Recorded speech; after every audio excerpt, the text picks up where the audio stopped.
The Bitcoin Group, the American original. For over the last 10 years, the sharpest Satoshis, the best Bitcoins, the hardest cryptocurrency talk. We'd like to welcome our panelists, Ben Ark from LN Bits. Hello all, really glad to be back on the show. And I'm Thomas Hunt from the World Crypto Network. Moving on to issue one, the price of Bitcoin. The price of Bitcoin is down 0.3% in the last 24 hours, with a last of 84,362 and seemingly rising, with a high of 84,759 and a low of 81,151. That's $1 for 1,186 Satoshis. Our top story is also the price of Bitcoin. Bitcoin tumbles to $83,000 as heavy liquidations and Fed uncertainty weigh. The price of Bitcoin retreated sharply on Friday, falling to the lowest level over 2 months after a wave of forced liquidations hit leveraged traders, while investors weighed the potential impact of a Federal Reserve leadership change, as well as the trouble in the Japanese market and many other fun and exciting macro effects on the Bitcoin price. Of course, the Bitcoin Magic 8 Ball predicted that the price would go down last week, so all you had to do was listen to the ball. That's as simple as it gets. Ben Ark, welcome back to the show. What do you think about the price of Bitcoin? Yeah, I mean, Bitcoin's a risk asset still, which is kind of sad because we don't want it to be a risk asset. We want it to be a safe haven in choppy markets and when things get bad in the markets. But we have a thick layer of finance on Bitcoin, traditional finance and traders. And because of that, it's a risk asset. We need more commodity use cases for Bitcoin. We need Bitcoin used as money. We need the programmability of Bitcoin to be explored more so we can use it as a point of truth in our digital world, which is incredibly valuable. And it has all these, like an infinite amount of commodity use cases. But if you look at safe havens such as gold, they have all these commodity use cases, and Bitcoin just doesn't have that yet, which means that when there's the threats of less liquidity in the market, people are going to pop out of Bitcoin and they're going to go somewhere else, going to put their money in gold. When there's more liquidity in the market, then Bitcoin's price is going to go up. And that's like, the age-old thing, which you can trade against it. When liquidity is abundant, risk assets go up. When liquidity tightens, risk assets go down. And currently, Bitcoin is a risk asset, which is sad. And you have to sort of think again about some of the thought leaders you have in Bitcoin who claim that it should only be used for X, Y, and Z, and ultimately kind of keeps it restricted as a risk asset. It should be a safe haven. It should have that digital gold property which people can bet on in choppy times, in choppy markets. Well, I think the reason it doesn't have that yet is we're still kind of a secondary asset. People have to sell their Bitcoin to cover their stock market losses and to keep especially their shorts and longs in the stocks alive. A lot of the losses we've also seen have been people who are shorting the long in the market. They think that it's finally over and that it's finally going to move clearly in one direction. And then Bitcoin does the exact opposite, moving up, moving down, destroying shorts, destroying longs. It just keeps happening. If you hold the underlying asset, you're okay. You're okay as someone who holds something that was worth 120 and now it's worth 82 can be, but you're better off than someone that lost their entire position. And again, I think people are having to sell their Bitcoin to cover their stock market losses. We saw gold drop, we saw silver drop, we saw the market drop. They all recovered.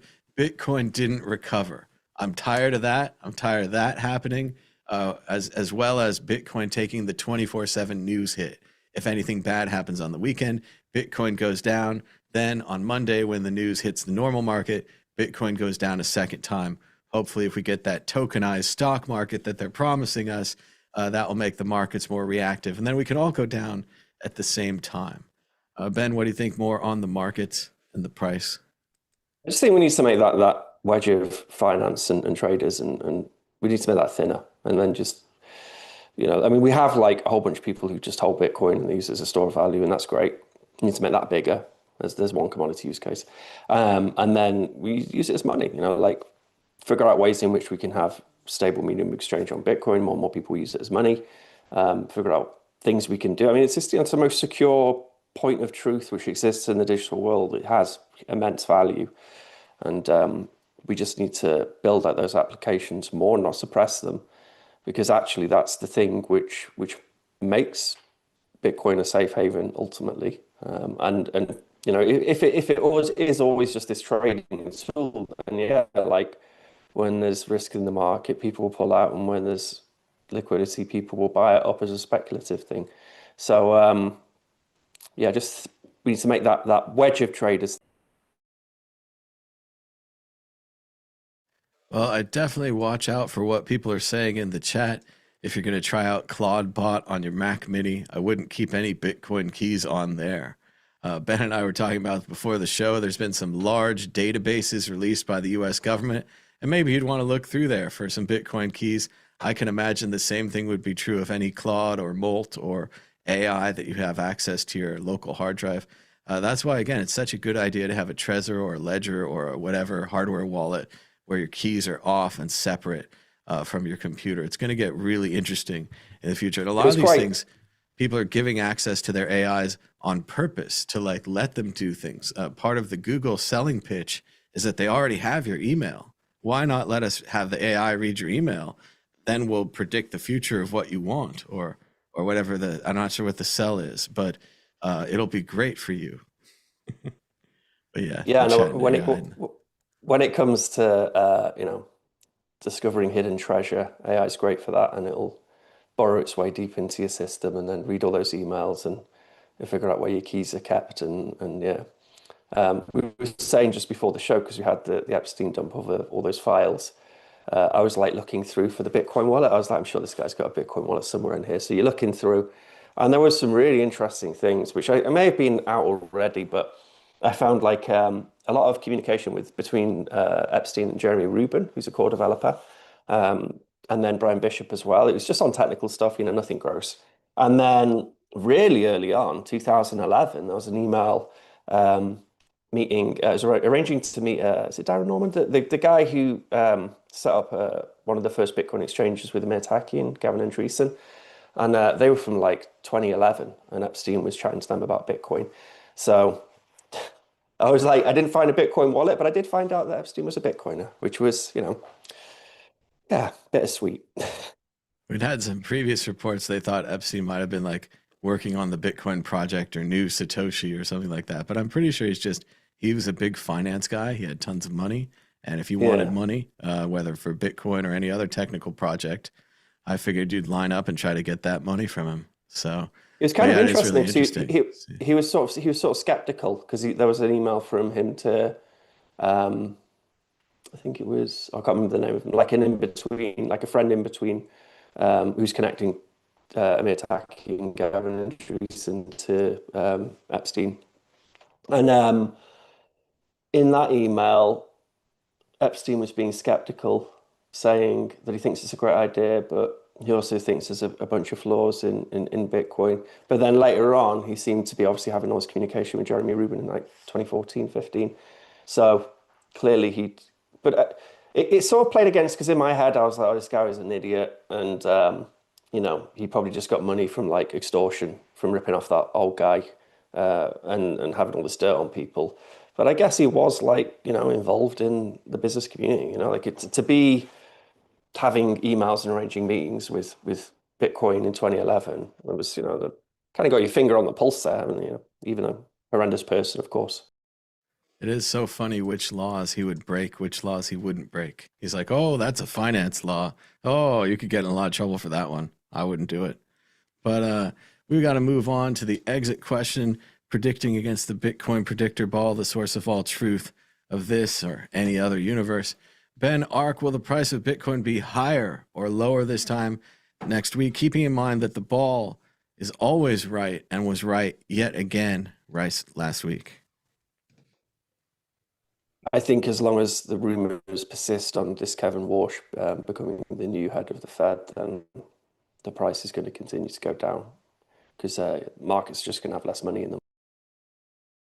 It doesn't sound good. I'm always bullish, so I'm going to stick with that. But let's check out the ball. What will the price of Bitcoin? Will the price of Bitcoin be higher this time next week? And it says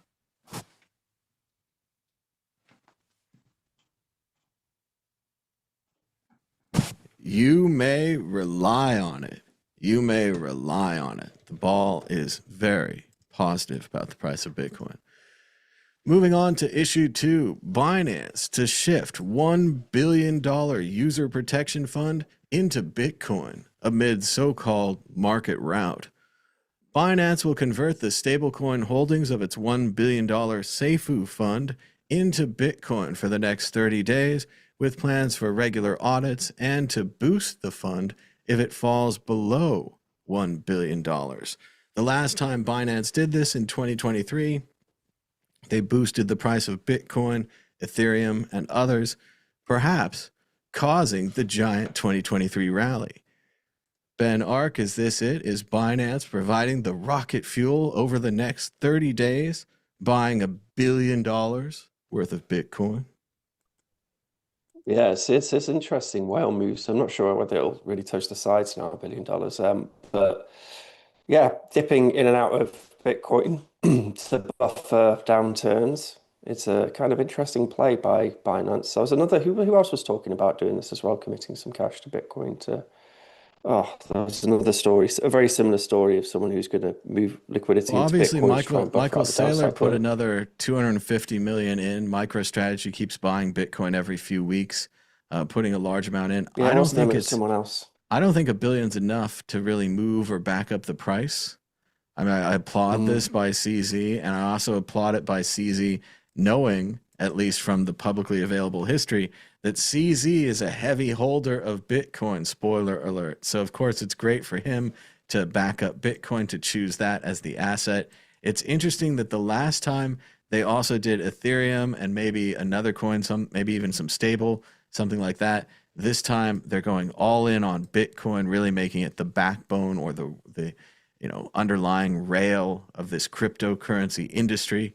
But a little terrifying too, because as the price suddenly drops to 82 and everyone starts freaking out, if they feel like they need to shore up the market, that's not great. Ben, what do you think? He's got technical issues. I also heard one of the original Bitcoiners, one of those kids that bought Yeah, I mean, back if in you've the day. got a spare billion lying around, sorry, I think my internet connection kind of sucks.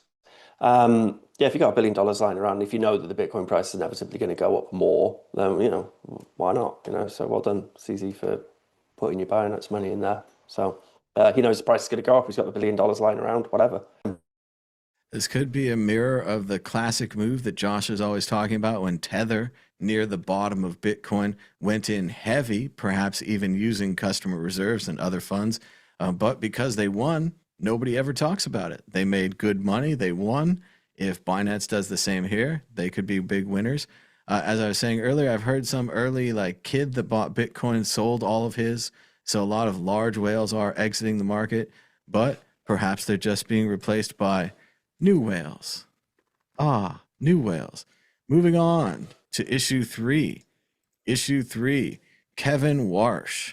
Markets react as, quote, pro-Bitcoin economist tipped for the Federal Reserve.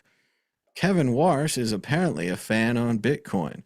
He said that they should not have a condescending tone during a talk show, and he defended the Bitcoin, saying that it was not evil.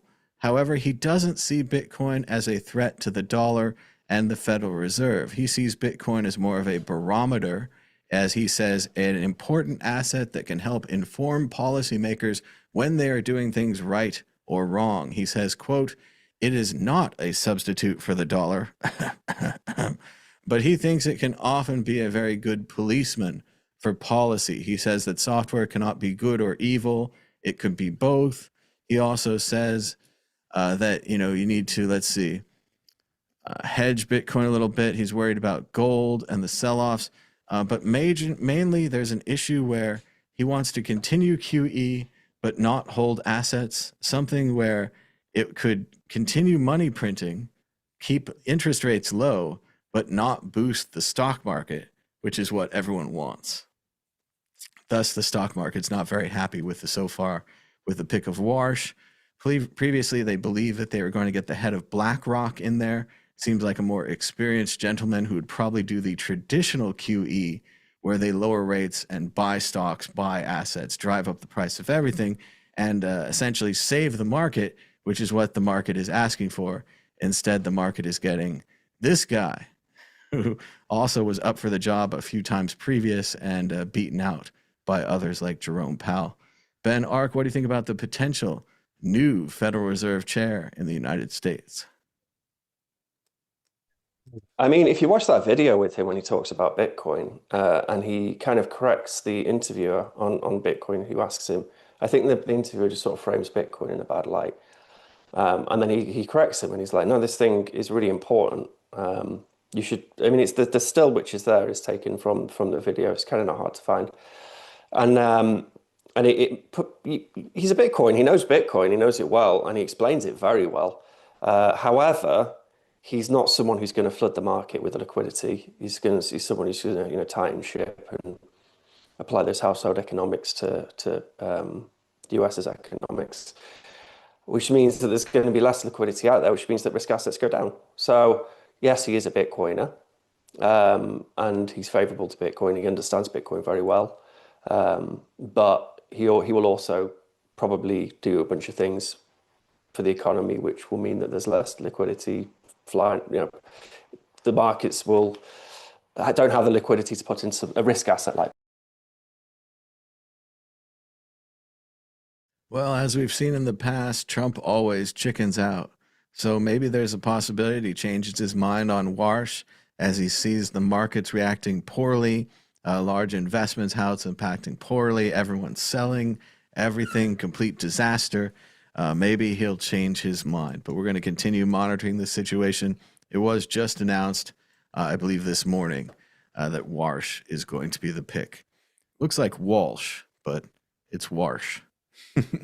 Moving on, check out worldcryptonetwork.com, where it says we've been going for 12 years, 2 months, and 0 days. Happy birthday, World Crypto Network, or something like that anyway. Check it out at worldcryptonetwork.com. World Crypto Network. Issue 4. UAE's central bank has approved a USD-backed stablecoin. The USD-U stablecoin issued by Universal Digital, a crypto firm regulated by the Financial Services Regulatory Authority, FSRA, of Abu Dhabi Global Markets. Again, as other countries continue to pass the US, launching official stablecoins. And Grand Forks detective says if you or someone online asks for Bitcoin or gift cards, you're being scammed. Ben Ark, which issue would you like to talk about? The new Abu Dhabi USD coin and the continued spread of both stable coins and cryptocurrency, or cryptocurrency light technology in the world, or the Grand Forks detective who has pretty much painted Bitcoin as scammer money? Yeah, I quite liked his quote, the detective guy, because he's like, anyone who asks to be paid in Bitcoin is a scammer. And I was thinking about all the people I paid to work on LMBit stuff, and I was thinking they're scammers. The reality is, if you run a business and you pay people in cash, or you pay them in Bitcoin, Bitcoin's so easy. Someone gives you an address, you send them some money, and like paying for stuff like the services we run, it's easier as well. And then just when you have to engage.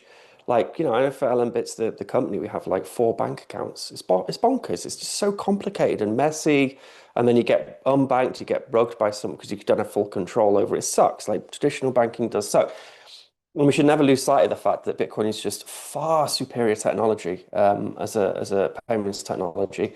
But yeah, I like that quote that anyone who wants to be paid in Bitcoin is a scammer, because I was like, that's, all these Bitcoins. I get what he's saying. Like anyone who reaches out to a normal person and asks for you to go to an ATM and put cash in and send it to their Bitcoin address, yeah, they're probably a scammer. But then on the other stories, I'm just going to hop in on both stories if you don't mind. The UAE, yeah, they've just kind of gone straight. Let me talk about that first one first. Oh, sorry. Yes, please.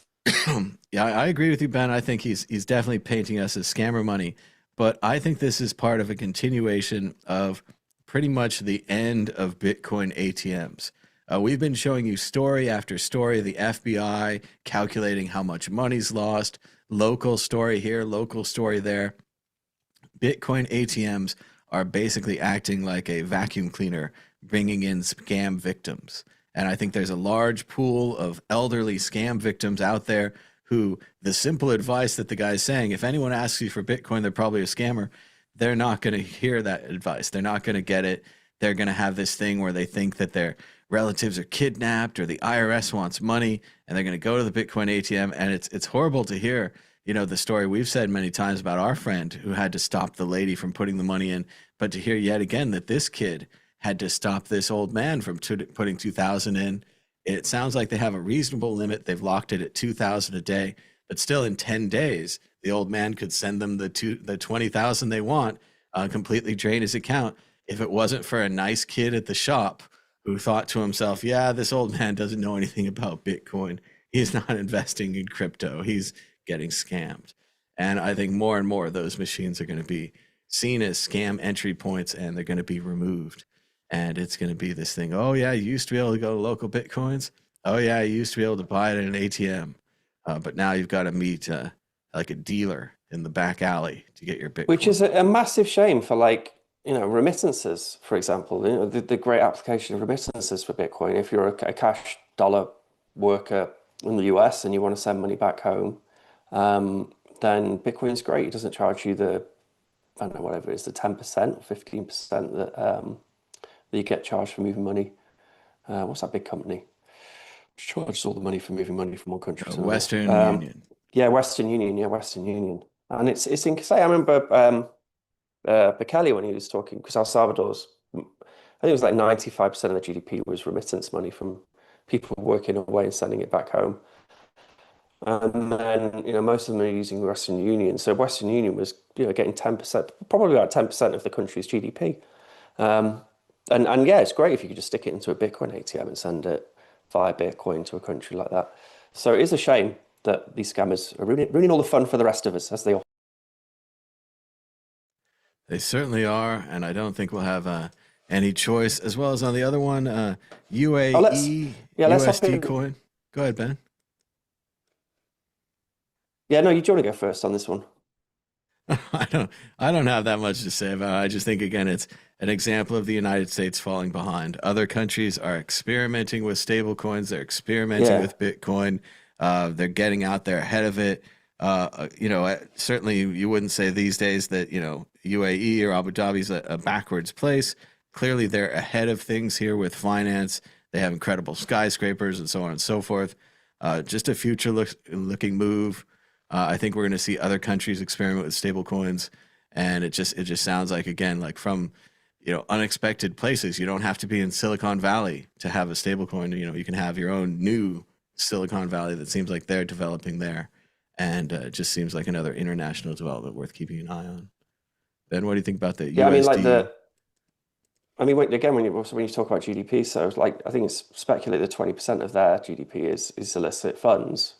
There's no secret that Dubai, a lot of the leaders of organized crime have places, you know, in Dubai. Because once you get the money in there, you can kind of spend it. No one cares. You can just buy whatever you want with cash. So this certainly helps to serve that economy of users who need cross-border flows without too many questions. Yeah, so it is interesting, like the UAE running straight to the finish line, so not having all these white papers and committees and whatever else, and just creating the stable coin. I mean, I hate stablecoins. I mean, are mostly all completely bollocks, and I hate them. I do like the idea of stable medium of exchange on Bitcoin, but we're not there yet. But the rest of the world, you know, they do find a lot of use in these stable coins. And yeah, I really think it's just a play. The UAE realize, I mean, they're panicking, you know, like they've rested on their laurels for too long when it comes to their oil reserves and the amount of money they make from oil. And that's a, you know, eventually a dwindling supply, and less people are going to use oil as we move into the future. So they, you know, they've tried to expand into tourism, whatever else. And one of their most successful expansions has been into a safe haven for a lot of gangsters who need to move money across borders. So they have this huge incentive to make something like a US, you know, a stable coin which they can these people can use. So it'd be interesting to see how that translates to the rest of the world, like where else this USD, was it USDU? USDU, is that what it's called? USDU. Yeah, USDU. It'd be interesting to see where else it pops up, and how many criminal cases end up seizing USDU. But yeah, we'll see. Well, and I think we'll see the same thing we saw last week with Tether, where people realize all the wrong way that USDU can also be frozen, can also be reversed. It isn't like Bitcoin. Everyone's like, Bitcoin, oh, it means this. Therefore, every copy is the same. Every copy's not the same. But what I think is especially interesting about this story, Ben, is that we're seeing country level fights now. We used to see Coinbase versus Tether, and their companies, or Binance. These are very large companies, but now we're seeing entire countries start to fight. And as horrible as it may sound, if we really look at the core of this, sure, they're stable coins and they're backed and they're great, but it's almost like an ICO. It's almost like the UAE is having an ICO, and maybe the EU will have an ICO, and the United States is far behind, but eventually will launch their own ICO'd coin. And eventually you have to figure, as much as we want to say this is worth $1, wouldn't the United States stablecoin be worth $1.10? Maybe the British one $1.18. I mean, when they start having a choice, and maybe it comes back to this, the first thing we said about the censorship. Maybe there's more censorship on USD EU coin. Maybe there's less on the United States coin. Maybe there's more on the British coin. Maybe this affects the value beyond just being stable as of what you can use it for, which again goes back to, even if Bitcoin becomes this background currency that people use for, drugs and illegal oil and, mercenary transactions, it's still useful, still valuable, still a thing, but maybe just not as good for everybody. So, what do you think, Ben? Sorry, I was on a little side quest. I don't know if she's watching, but one of the best reporters in Bitcoin, Lola, she was asking, because I posted about the Epstein, the Emir attack email from 2011 earlier, and she was asking me about that. I was just saying it'd be a great article because it's so juicy. If you, I mean, just go into those Epstein files and search for Bitcoin, and you see, sorry, I'm going off track here, but there's a lot of correspondence, and there's also all these decks from a lot of Bitcoin companies, like Coinbase from back in the day. So clearly he was, investing in the industry, which is just, I think, as a Bitcoin, it's a very interesting lens to look at the whole thread of data through. I think there's a lot. There's a lot of that money articles came there, from as Ben. well. I think they could definitely do one just on the pitch decks of the Epstein files, not just Bitcoin. Maybe do the tech ones too, just as like a who's who of who is pitching Epstein. And also a great, interesting indicator there would be, like you're saying, he's so early. He's pretty much, I don't want to say, he's kind of like Ashton Kutzner, right? He's this early investor guy. I'm sure Ashton Kutzner gets a lot of emails from Bitcoin people and other ridiculous things they want him to invest in. And certainly just because he got the email or had the meeting doesn't mean he invested. But you could also do kind of a ticker of how much money he could have made. And maybe he didn't have to do all the trafficking and all this evil shit. He could have just made money on Bitcoin. It would have been so much easier. It doesn't have to hurt anybody. But I yeah, tell I you, think I tell you the weird bit is the Jeremy Rubin email. Jeremy Rubin's a very gifted and great core developer who I love. But he has quite a lot of correspondence with Epstein, but it's on it's a technical thing. They're talking about technical stuff, which is interesting to see him go from this journey in 2011, where clearly he's being approached by to invest in like an early Bitcoin company, and then there's a bunch of decks from these Bitcoin companies, and then he ends up being quite technical with one of Bitcoin's core developers. So I would say he was thick in the weeds by 2014.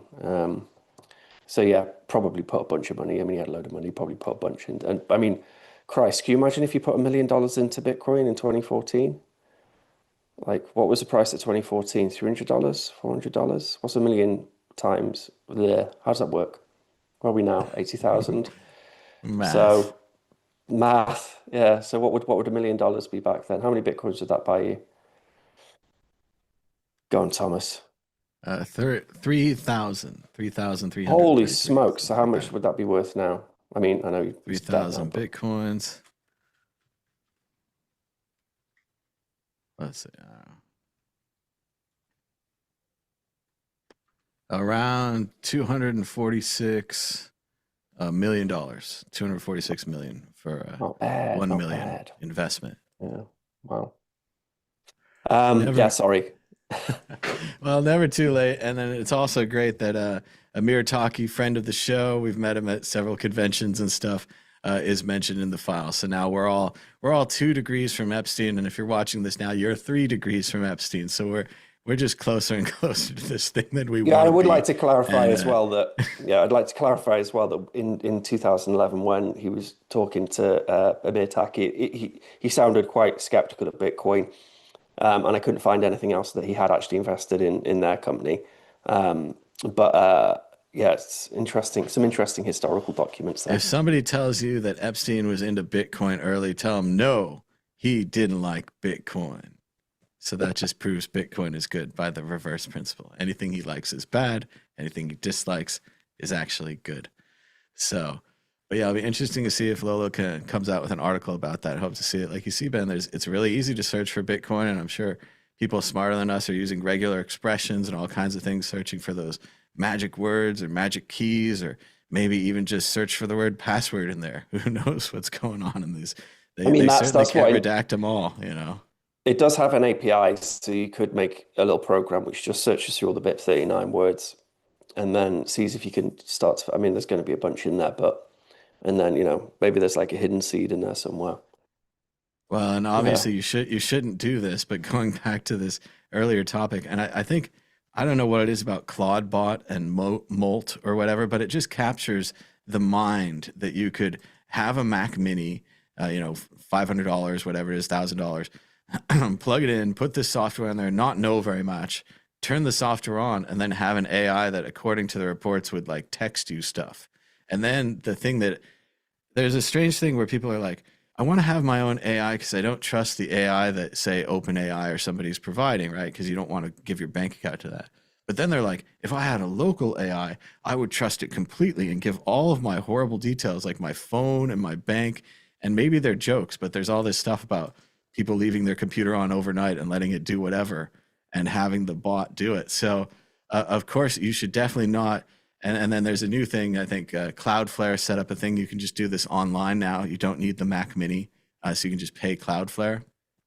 But you definitely shouldn't set up a bunch of honeypots like this to get everybody's Bitcoin keys with this run your own AI nonsense scam. Nobody should do that.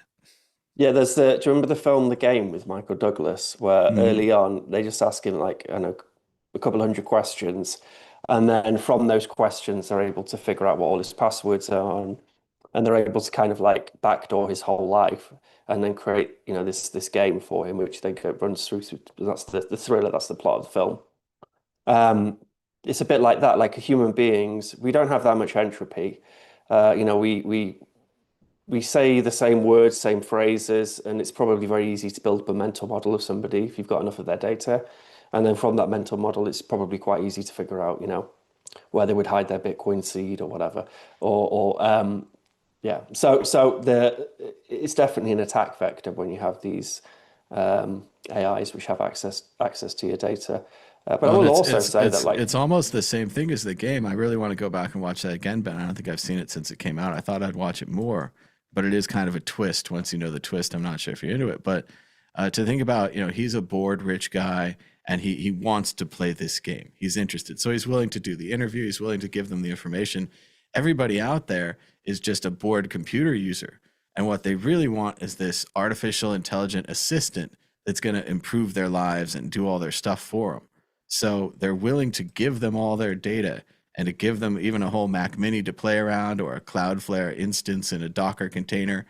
And yeah, I think it's going to work out terribly. I think it's a terrible idea.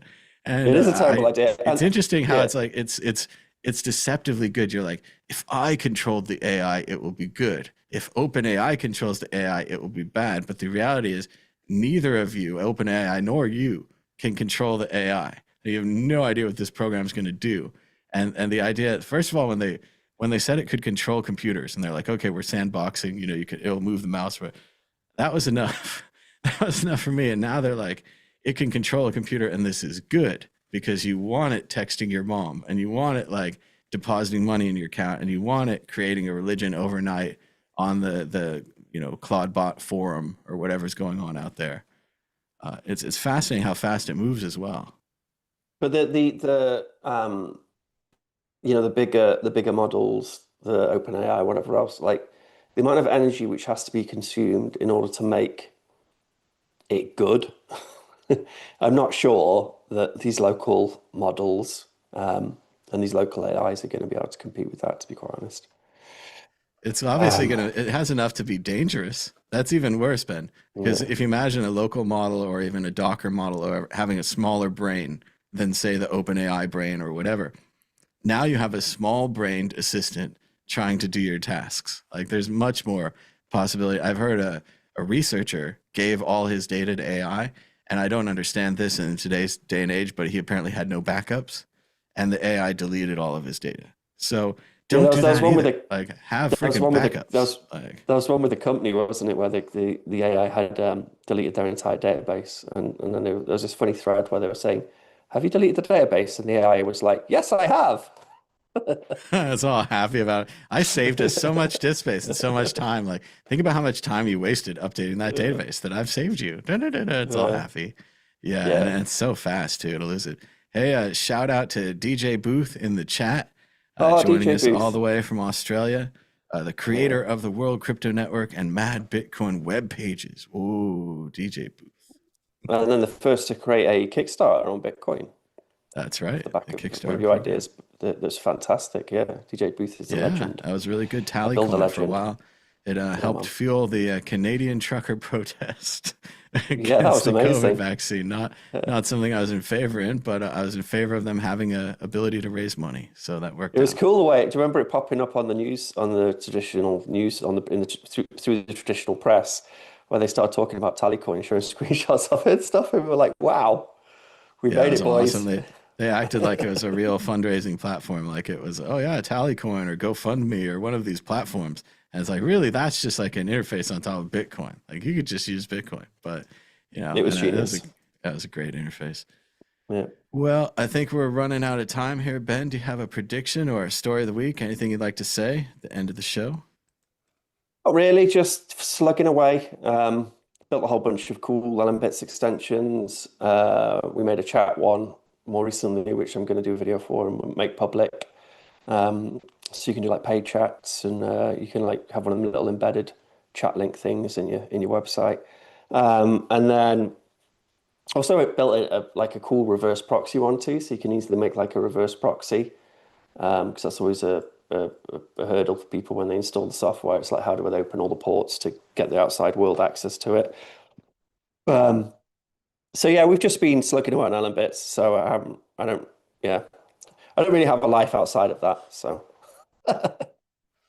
yeah, Sounds good. that's all I've been up to. But yeah, watch out, keep your eye out for the videos and whatnot we release.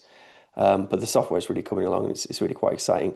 Also within Nostr as well, I'm seeing a lot of cool projects in Nostr. That's quite exciting. Um, and yeah, I think 2026 is going to be an interesting year. Well, I just want to close by talking about Dune.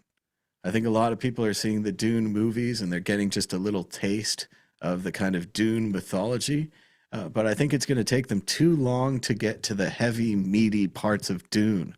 I think you can get there faster if you read the books or listen to the audiobooks if you must. Anyway, at the core of Dune, besides all the desert and all the spice and stuff, they have a ban on AI. They have a ban on thinking machines. And Herbert was very concerned about thinking machines. And the characters in the book explain that the navigators need the spice so that they can do hyperspace jumps and plot them through space. They use the spice like a drug. Other people use the spice. The Bene Gesserit use the spice to predict the future. Again, future predictive powers, jumping through space, predicting the future of governments and society and civilizations, far seeing the kind of things that we're using our AI for, our large language models. And they say that they had tons of problems with the computers, maybe not killing everyone, but making everyone bored and dumb and uninteresting and untalented. And that humans actually lost their talents because the computer became so great. And if you get into the later books of Dune, which are not going to become movies in our lifetime, if ever, especially the fourth book, God, Emperor of Dune, where, kind of a spoiler alert, but a certain character merges with a sandworm. So now you've got a character living 10,000 years, and he goes into the future, and you don't know any of the characters, you don't know any of the religions. The characters that you read about in the first three Dune books, the trilogy, seem like a legend, like the old days. And to you, they're real because you just read them. But if you get to the fourth book, and then the fifth and the sixth, and then the seventh and eighth book, which Herbert was unable to finish, which were written by his son and Kevin Anderson, who wrote some of the Star Wars books that are really good. So there's a lot of books out there. There's a lot of information out there, and you'll get there faster if you go through the books and don't just wait for the movies, because they're still working on the first book in the movies. And also, I want to, again, shout out this General Magic documentary, this fascinating company called General Magic, founded in 1989 or so by Mark Porat, Andy Hertzfeld, Bill Atkinson, all from the Macintosh team. They had the idea of the iPhone in the 80s and 90s. They had the touch screen, they had everything, and they didn't win. So it's really an interesting story. They had the best team, the best ideas in the right place, tons of money, all kinds of collaborations, but it didn't come together. Meanwhile, everyone on that team goes on to found another company or to do something else, as Silicon Valley is. So maybe, in a way, General Magic did succeed. And certainly we all have iPhones and Samsungs and all these things, Androids these days. One of the General Magic crew was one of the founders of Android as well. So, well, why did they not win? They, it was before the web. So they had a closed model. They had an incredible deal with like 15 industry players who all hate each other. Panasonic and Sony were on the same team, Apple and AT&T. But their model focused on like AT&T closed mail. So they had a very safe mail model, but obviously email came out, the web came out, all this flowing data. Anyone could make a web page. They had an interface more like, it was before the Newton. Like the Newton was basically based on their designs. Like Apple kind of stole from their General Magic partnership to make the Newton. Sony eventually releases the device as the Magic Link, and it's a huge disaster. Really only the team and the family and friends have them because they get them for free. They sell almost no commercial devices, but they had everything. And to hear this, the visionary guy. When you watch the when you watch the BlackBerry film, you realize that actually the innovation wasn't the device, because I remember I had an LG Prada like a year before the iPhone, and that was basically an iPhone. Like, it was touchscreen, there's no buttons. It was amazing. Everyone was in awe of this thing. It's beautiful. And but the real innovation, which made the iPhone successful and popular, was not paying for minutes. It was paying for data with the mobile phone providers. And that's what made them be able to, with the BlackBerry, you could send an email, but that's what meant that you could have, like, your web browser running properly on an iPhone. You could have all this music as well, was by selling data, because there was like no ceiling when it came to the cellular phone providers on what they could charge, which then made it possible. But yeah, I mean, Apple, they stole everyone's things. They stole the mouse from Xerox and yeah. But it's and this one's the worst because it's all former Apple people, and they were having meetings with Apple, and they're explaining it to them, they're showing them their prototypes and all this stuff, and then Apple on their own, and they kind of blame John Scully, who is the non-technical CEO of Apple, the guy from Pepsi, and they say, oh, he needed a product, etc. They released the Newton, which I actually used back in the day. I had one of the typewriter full clamshell Newtons. I had a little keyboard at school, and it was incredible. And we didn't get anything that good for years later, as good as the Newton or the early Palm Pilots, things like this. We had the tech, we had the ideas, but it didn't come together into the iPhone until the iPhone, and then shortly after that, the Samsung and the Android and all the other versions.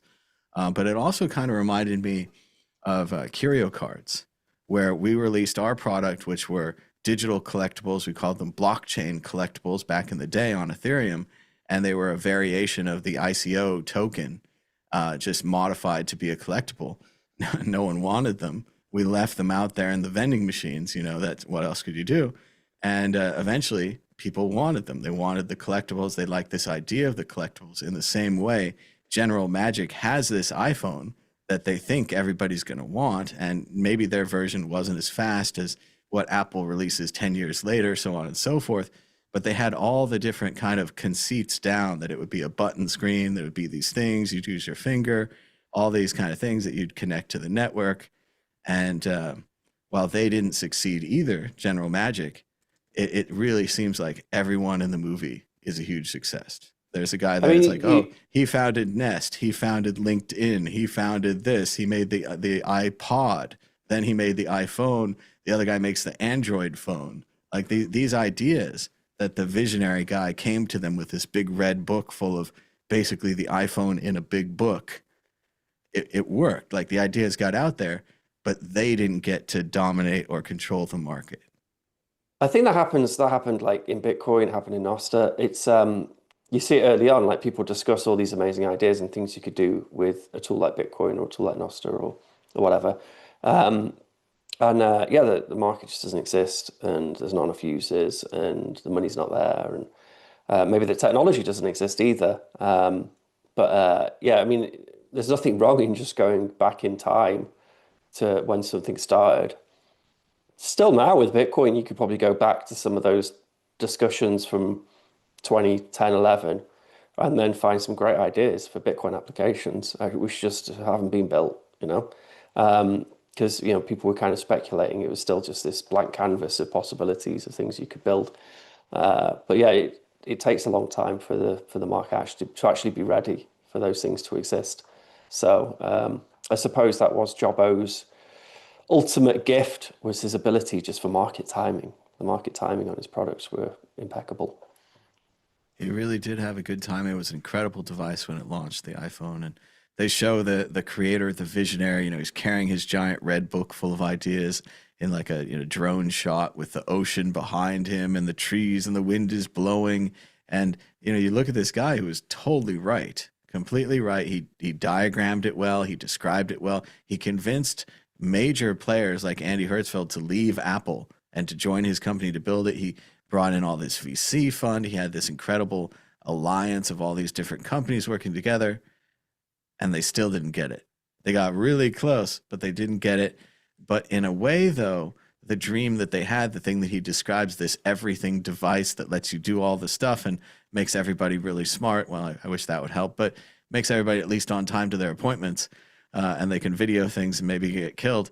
They helped make that. They made that possible. That distraction machine, that portable, horrible distraction machine destroying your life. Which is destroying our lives. Yeah, which is destroying absolutely everything. Well, no one ever thinks of the downsides. They're like, oh, this thing is going to unite humanity and make the world a better place. And it's like, that's why it's sad to see Steve go and everything and they wish he'd done better on the cancer. But in a way, it's kind of like, you bastard, you left us with this. Like, he doesn't get to see the results. Like, I think Steve would be even more into like screen time and turning the phones off and having controls, and like the characters at the end of Ready Player One, where they're like, maybe we should go outside on Thursdays. Oh yeah, that's a good idea. We're absolutely at that level. And especially the kids, like you go see the kids today and you see their face in this phone. You see their face in the tablet. You don't see the kids anymore. So. However, like a lot of that stuff, which came later, the downsides to technology, often it's led by, corrupt incentives by, corporations or whatever to steal people so they can maximize profits at the sacrifice of their users' well-being. So it's not something you envision. You build this technology, you think of all the good it can bring into the world, and then these corporations and these negative incentives take hold. But I think we're building systems which can move away from that.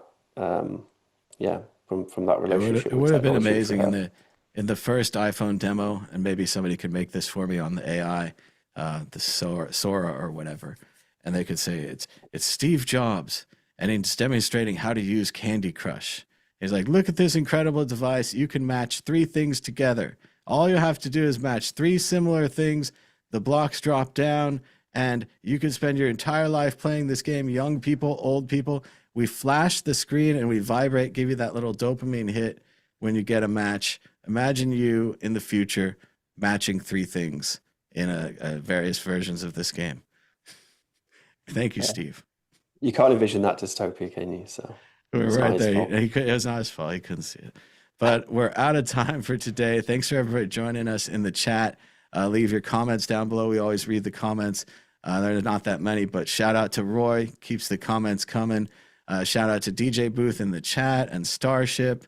Again, it was so fun to meet Starship at the convention up in Manchester. Where we've been? Manchester. And yeah, it was great in the cold.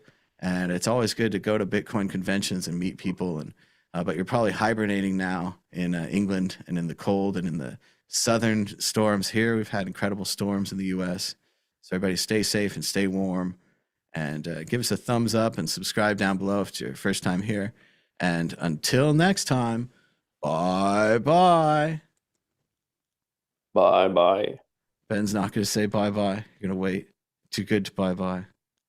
I did say bye-bye. Bye-bye. I know. Oh, I'm adding more.